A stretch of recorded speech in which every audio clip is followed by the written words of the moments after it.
Assalamualaikum sahabat, jumpa lagi di sini di Cerita Ruqyah Syariah. Sebelum kita dengarkan cerita, ada baiknya subscribe, like, share, dan komen dulu agar saya tambah bersemangat berceritanya. Rina duduk termenung di sudut kamar, memeluk lututnya yang gemetar. Sudah 3 tahun ia berjuang melawan sakit perut yang tak kunjung sembuh. Awalnya hanya nyeri ringan, seperti masuk angin biasa. Tapi lama-kelamaan, rasa sakit itu berubah menjadi tusukan tajam yang datang tiba-tiba. Membuatnya terkapar di lantai, menangis tanpa suara. Ia sudah keluar masuk rumah sakit. Dari klinik kecil di kampung hingga rumah sakit besar di kota. Hasilnya selalu sama. Tidak ada yang serius, Bu. Mungkin stres. Dokter menyarankan vitamin, terapi, bahkan psikiater. Tapi tak satu pun yang membantu. Malam-malamnya dipenuhi rasa nyeri, siang harinya dilalui dengan tubuh lemas dan wajah pucat. Andi, suaminya, tak tinggal diam. Ia menjual motor satu-satunya demi biaya pengobatan. Mereka mencoba pengobatan alternatif, pijat, herbal, bahkan dukun kampung. Tapi hasilnya nihil. Dukun terakhir yang mereka datangi hanya berkata, "Ini bukan sakit biasa, ada yang mengirim." Sejak saat itu, gangguan mulai muncul. Rina sering terbangun tengah malam karena mimpi buruk. Ia bermimpi tubuhnya ditusuk jarum, dikurung dalam ruangan gelap, atau dikejar bayangan hitam. Kadang ia terbangun dengan keringat dingin dan napas tersengal-sengal. Yang lebih aneh, bau busuk seperti bangkai sering muncul di kamar, padahal tak ada apa-apa. Suatu malam, saat Andi sedang tidur di ruang tamu, Rina mendengar suara bisikan dari balik cermin. Suara itu lirih seperti suara perempuan tua yang menggumamkan sesuatu dalam bahasa asing. Rina mendekat, dan cermin itu tiba-tiba retak di bagian tengah. Ia menjerit, membuat Andi terbangun dan berlari ke kamar. Tapi saat ia tiba, cermin itu utuh kembali. Tak ada retakan, tak ada suara. Hari-hari berikutnya semakin mencekam. Rina mulai kehilangan nafsu makan. Tubuhnya kurus, matanya cekung. Ia sering berbicara sendiri, kadang tertawa tanpa sebab. Andi mulai mencatat semua kejadian aneh.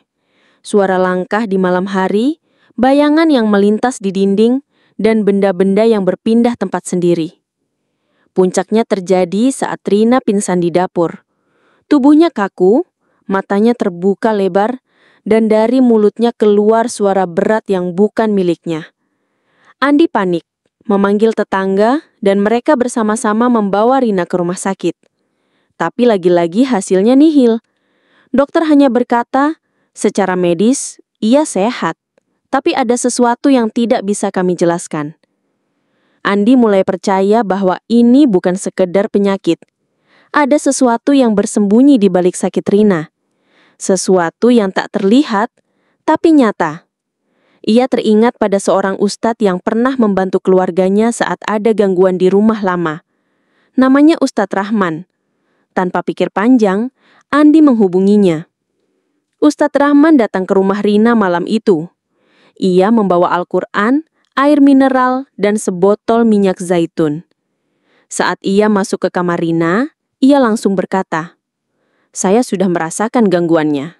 Ini bukan sakit biasa. Ini kiriman." Andi menatap istrinya yang terbaring lemah. Air matanya mengalir. Ia tak peduli lagi soal biaya, waktu, atau pandangan orang. Ia hanya ingin Rina sembuh. Dan jika Ruqyah Syariah itu adalah jalannya, maka ia siap menempuhnya. Bab ini berakhir dengan ketegangan yang menggantung. Rina belum tahu bahwa malam itu akan menjadi awal dari pertarungan spiritual yang akan mengubah hidupnya selamanya. Sejak malam pertama Ustadz Rahman datang, suasana rumah berubah. Bukan menjadi tenang, justru semakin berat. Seolah ada sesuatu yang terusik dan kini mulai menunjukkan wujudnya. Rina mulai bermimpi setiap malam. Tapi bukan mimpi biasa. Ia selalu berada di tempat yang sama. Sebuah lorong panjang, gelap, dengan dinding basah dan bau menyengat. Di ujung lorong, ada pintu kayu tua yang bergetar pelan, seperti ada sesuatu di baliknya yang ingin keluar. Dalam mimpi itu, Rina tak bisa bergerak. Tubuhnya kaku, hanya matanya yang bisa menatap pintu itu dengan ketakutan. Ketika ia terbangun, tubuhnya basah oleh keringat dingin. Nafasnya berat dan seringkali ia mendapati bekas lebam di lengan atau kaki, seolah ia baru saja berkelahi. Andi mulai mencatat semua mimpi Rina, mencoba mencari pola. Tapi semakin ia mencatat, semakin kacau semuanya. Bayangan mulai muncul di rumah. Awalnya hanya sekilas, seperti siluet seseorang berdiri di pojok ruangan. Tapi lama-lama, bayangan itu menetap. Andi pernah melihatnya berdiri di depan kamar mandi, diam tak bergerak. Saat ia mendekat, bayangan itu menghilang, tapi udara di sekitarnya menjadi dingin, menusuk tulang. Rina juga mulai melihat sosok perempuan tua di cermin. Wajahnya keriput, matanya kosong dan mulutnya bergerak tanpa suara. Setiap kali ia mencoba menutup mata, sosok itu tetap ada. Bahkan ketika cermin ditutup kain, ia tetap merasa dia mengintip dari balik kain itu. Yang paling mengganggu adalah bau bangkai. Bau itu muncul tanpa sebab. Kadang di dapur, kadang di kamar, bahkan di ruang tamu. Mereka sudah memeriksa seluruh rumah. Tidak ada tikus mati, tidak ada makanan busuk. Tapi bau itu tetap datang, terutama saat malam menjelang. Ustadz Rahman menjelaskan bahwa bau bangkai adalah salah satu tanda kuat gangguan jin. Mereka suka aroma kematian, itu cara mereka menunjukkan dominasi, katanya sambil menyiapkan air ruqyah. Ia mulai membaca ayat-ayat suci, dan saat air itu dipercikan ke sudut-sudut rumah, Rina menjerit. Tubuhnya menggigil, dan dari mulutnya keluar suara yang bukan miliknya. Serak, berat, dan penuh kebencian. "Jangan ganggu aku!" Suara itu berteriak. "Kalian tak bisa mengambilnya dariku." Andi gemetar. Ia memeluk Rina, tapi tubuh istrinya terasa dingin dan kaku. Ustadz Rahman tetap tenang, melanjutkan bacaan dengan suara lantang. Setelah beberapa menit, Rina pingsan. Ketika ia sadar, ia tak ingat apa-apa. Hanya rasa lelah yang luar biasa dan perasaan seperti baru kembali dari tempat yang jauh. Malam itu, Andi tak tidur. Ia duduk di ruang tamu, menatap pintu kamar yang tertutup. Di luar, angin berdesir pelan membawa suara-suara samar yang tak bisa dijelaskan. Ia tahu, ini baru permulaan. Gangguan itu tidak akan pergi begitu saja. Dan ia harus siap menghadapi apapun yang datang. Andi berdiri di depan sebuah rumah sederhana di pinggiran kota Samarinda. Udara sore terasa berat. Langit mendung seolah ikut menanggung beban yang ia pikul. Di dalam rumah itu tinggal seseorang yang katanya bisa membantu, bukan dengan obat, tapi dengan ayat. Ustadz Rahman membuka pintu dengan senyum tenang. Wajahnya bersih, sorot matanya tajam namun penuh welas asih. Ia mengenakan gamis putih dan peci hitam, dan di tangannya tergenggam tas kecil berisi Al-Quran, minyak hajar aswad, dan botol air mineral. "Silakan masuk, Nak Andi," katanya lembut. "Saya kebetulan ada di rumah hari ini. Ada yang bisa dibantu?" Di ruang tamu mereka duduk bersila. Andi mulai bercerita tentang sakit Rina, tentang mimpi-mimpi, bayangan, dan bau bangkai. Ia bicara dengan suara bergetar, kadang terhenti oleh tangis yang tertahan. Ustadz Rahman mendengarkan tanpa menyelah. Sesekali ia mengangguk, matanya menatap jauh seolah membaca sesuatu yang tak terlihat. Setelah Andi selesai, ia berkata pelan, "Gangguan seperti ini bukan hal baru, tapi tidak semua orang kuat menghadapinya. Istrimu sedang diuji, dan kamu pun sedang dipanggil untuk menjadi pelindungnya." Andi menunduk. Kata-kata itu menampar hatinya. Ia merasa gagal, merasa tak mampu melindungi Rina dari penderitaan yang tak kasat mata. Ruqyah bukan sihir, ini bukan pertunjukan. Ini adalah ikhtiar spiritual. Kita hanya perantara, yang menyembuhkan adalah Allah. Mereka sepakat untuk memulai ruqyah malam itu. Ustadz Rahman meminta Andi membersihkan rumah, menyingkirkan benda-benda yang tidak jelas asal-usulnya, dan menyiapkan ruangan khusus untuk proses ruqyah. Ia juga meminta agar tidak ada musik, televisi atau suara gaduh. Gangguan suka bersembunyi di antara kebisingan. Saat malam tiba, Rina duduk di atas sajadah, tubuhnya lemah dan mata kosong. Ustadz Rahman mulai membaca ayat-ayat suci dengan suara lantang dan bergetar. Surat Al-Baqarah, Al-Falaq, An-Nas, dan ayat-ayat perlindungan mengalir dari lisannya seperti aliran air yang menembus batu. Rina mulai gelisah, tubuhnya menggigil, tangan mengepal, dan dari mulutnya keluar suara geraman rendah. Ustadz Rahman tetap tenang, memperkuat bacaan dan menyiramkan air ruqyah ke ubun-ubun Rina. Tiba-tiba Rina menjerit. Suaranya bukan suara manusia biasa, serak, dalam, dan penuh kemarahan. "Diam! Jangan kau baca itu. Dia milikku. Dia sudah dijanjikan untukku." Andi mundur, wajahnya pucat. Tapi Ustadz Rahman tidak gentar. "Kamu tidak punya hak atas tubuh ini. Pergilah dengan izin Allah," serunya sambil menekan telapak tangan ke dada Rina. Jeritan itu berubah menjadi tangisan. Tubuh Rina melemas dan ia terjatuh ke lantai. Nafasnya berat, tapi wajahnya mulai tenang. Ustadz Rahman mengusap keningnya dengan tisu yang sudah diberi minyak hajar aswad dan berdoa pelan. "Ini baru awal," katanya kepada Andi. "Gangguan ini tidak akan pergi dalam satu malam. Dan ruqyah perlu dilakukan berulang kali." Andi menatap istrinya yang tertidur dengan wajah damai untuk pertama kalinya dalam berbulan-bulan. Ia tahu, jalan ini panjang, penuh cobaan. Tapi malam itu, untuk pertama kalinya, ia merasa tidak sendirian. Hari ketiga ruqyah dimulai dengan langit kelabu dan angin yang tak biasa. Udara di dalam rumah terasa berat, seolah dinding-dindingnya menyimpan bisikan yang tak terdengar. Ustadz Rahman tiba lebih awal dari biasanya, membawa air ruqyah yang telah dibacakan semalaman. Wajahnya serius, sorot matanya tajam. "Malam ini kita lakukan ruqyah lagi. Mungkin akan sedikit agak berat nanti ruqyahnya," katanya singkat. Rina duduk di atas sajadah, tubuhnya tampak lebih kurus dari hari sebelumnya. Pandangannya kosong, tapi sesekali berkedip cepat, seperti menahan sesuatu yang ingin keluar. Andi duduk di sampingnya, menggenggam tangan istrinya yang dingin. Ia tahu gangguan itu belum menyerah, justru semakin kuat. Ustadz Rahman memulai bacaan dengan suara lantang. Ayat demi ayat mengalir, memenuhi ruangan dengan getaran yang tak terlihat.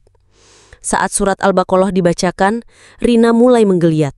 Tubuhnya melengkung tak wajar, dan dari tenggorokannya keluar suara geraman rendah. "Dia tidak mau pergi," bisik Andi, gemetar. Tiba-tiba lampu kamar berkedip, udara menjadi dingin, dan bau bangkai menyengat lebih tajam dari sebelumnya.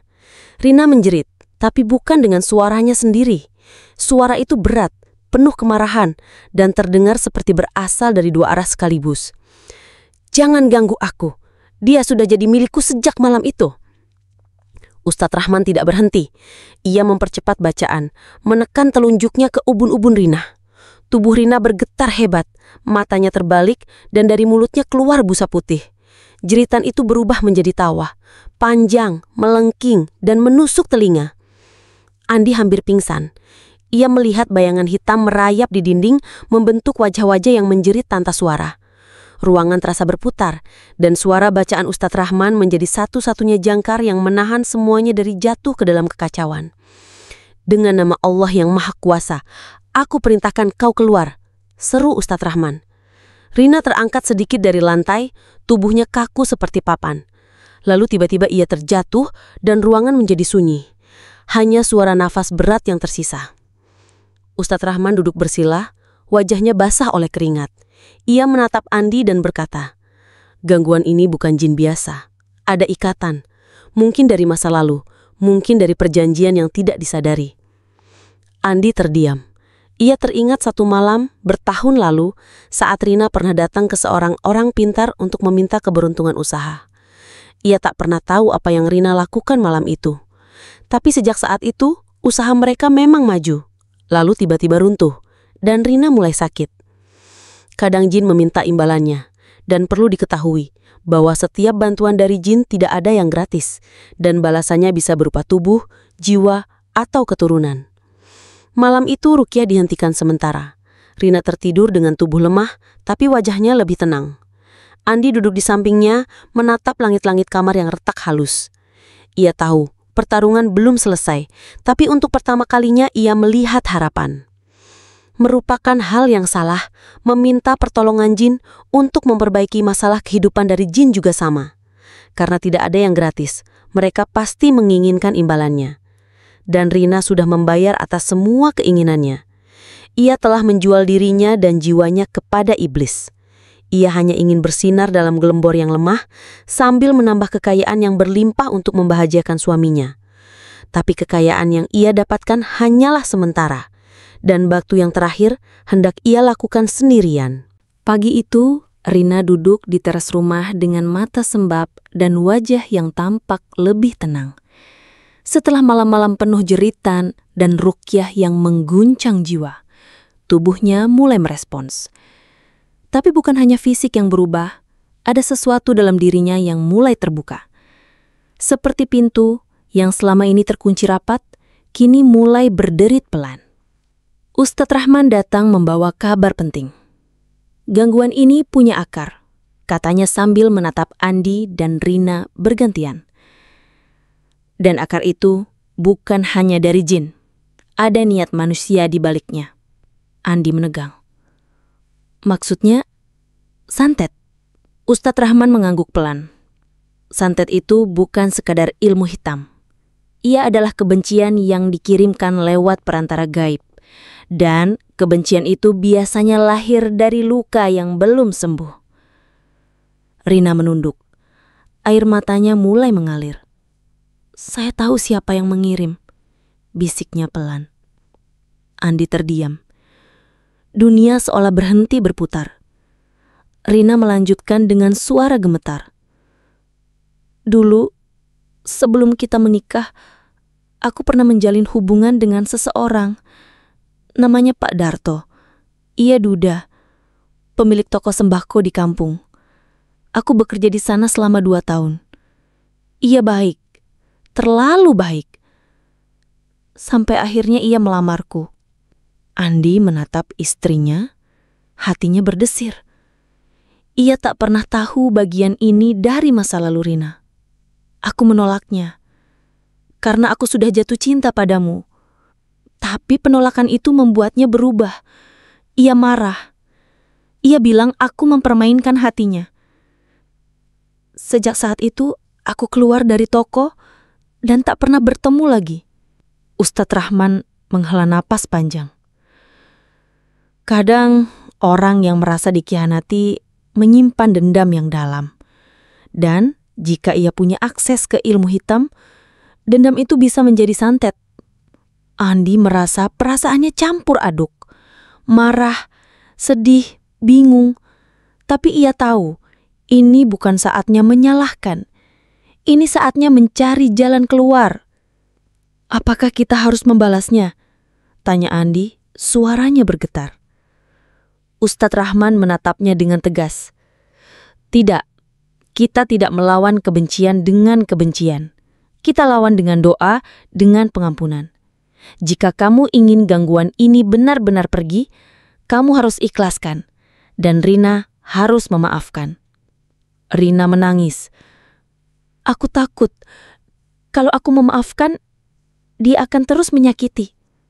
Justru dengan memaafkan, kamu memutus ikatannya. Jin itu terikat pada emosi manusia. Dendam adalah pintu mereka. Tutup pintunya, maka mereka tak punya tempat lagi. Malam itu, mereka menggelar doa bersama. Rina membaca surat Yasin dengan suara pelan, diikuti oleh Andi dan Ustadz Rahman. Di akhir doa, Rina mengucapkan kalimat yang berat namun penuh kekuatan. Aku maafkan Pak Darto. Aku ikhlaskan semua luka. Semoga Allah membukakan hatinya dan menjauhkan kami dari keburukan. Saat kalimat itu selesai, angin berhembus pelan. Lampu yang sempat redup kembali terang. Dan untuk pertama kalinya, aroma bangkai yang biasa muncul lenyap. Rina menangis lagi.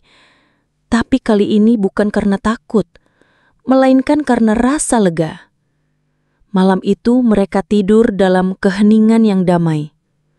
Bukan karena gangguan telah sepenuhnya pergi, tapi karena pintu pengampunan telah dibuka. Dan di dunia spiritual, itu adalah senjata paling ampuh. Pagi itu, sinar matahari menembus jendela kamar Rina dengan lembut.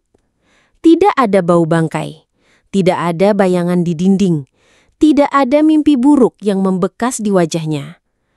Untuk pertama kalinya dalam berbulan-bulan, ia bangun dengan tubuh ringan dan hati yang tenang. Andi duduk di sampingnya, memandangi istrinya yang tersenyum kecil. Senyum yang dulu hilang, kini mulai kembali. Mereka tidak berbicara banyak. Diam mereka bukan karena takut, tapi karena damai. Seolah rumah yang selama ini menjadi medan perang spiritual, kini berubah menjadi tempat pemulihan. Ustadz Rohman datang menjelang siang, membawa air ruqyah terakhir dan beberapa lembar doa perlindungan. Alhamdulillah, katanya sambil menatap Rina. Gangguan itu telah pergi, tapi jangan lengah. Jin bisa kembali jika pintu-pintu lama dibuka lagi. Ia menjelaskan bahwa kesembuhan bukan hanya soal tubuh yang pulih, tapi juga jiwa yang dibersihkan. Ruqyah telah membuka jalan cahaya, jalan yang menghubungkan manusia dengan Tuhannya, bukan sekedar mengusir makhluk halus. Kadang Allah izinkan gangguan datang agar kita kembali kepadanya, ujarnya pelan. Rina mengangguk. Ia merasa seperti baru dilahirkan. Semua rasa sakit, ketakutan, dan kebingungan yang dulu mengurungnya kini berubah menjadi pelajaran. Ia mulai rajin sholat, membaca Al-Quran, dan memperbaiki hubungan dengan orang-orang yang pernah ia jauhi. Ia bahkan menulis surat kepada Pak Darto, bukan untuk menegur, tapi untuk mendoakan. Andi pun berubah. Ia yang dulu sibuk bekerja dan jarang berbicara tentang hal-hal spiritual, kini menjadi lebih lembut dan terbuka. Ia mulai memimpin doa di rumah, membacakan zikir bersama Rina setiap malam, dan menjaga suasana rumah agar tetap bersih dari hal-hal yang bisa mengundang gangguan kembali. Mereka juga mulai berbagi kisah mereka kepada tetangga dan teman. Bukan untuk pamer, tapi untuk memberi peringatan dan harapan. Bahwa sakit yang tak terjelaskan bukan selalu soal medis. Bahwa ada dimensi lain yang kadang kita abaikan. Dan bahwa pengampunan, doa, dan ikhtiar spiritual bisa menjadi jalan kesembuhan yang tak terduga. Ustadz Rohman pamit dengan pesan terakhir. Jangan hanya sembuh, jadilah cahaya bagi orang lain yang masih terjebak dalam gelap. Malam itu, Rina menulis di buku hariannya. Aku pernah berada di lorong gelap, dikejar bayangan dan dibungkam rasa sakit. Tapi kini aku tahu, lorong itu bukan akhir. Ia adalah jalan menuju cahaya. Dan cahaya itu bukan datang dari luar, tapi dari dalam. Saat aku belajar memaafkan, berserah, dan percaya. Dengan suasana damai. Bukan karena semua masalah telah selesai, tapi karena mereka telah menemukan makna di balik penderitaan.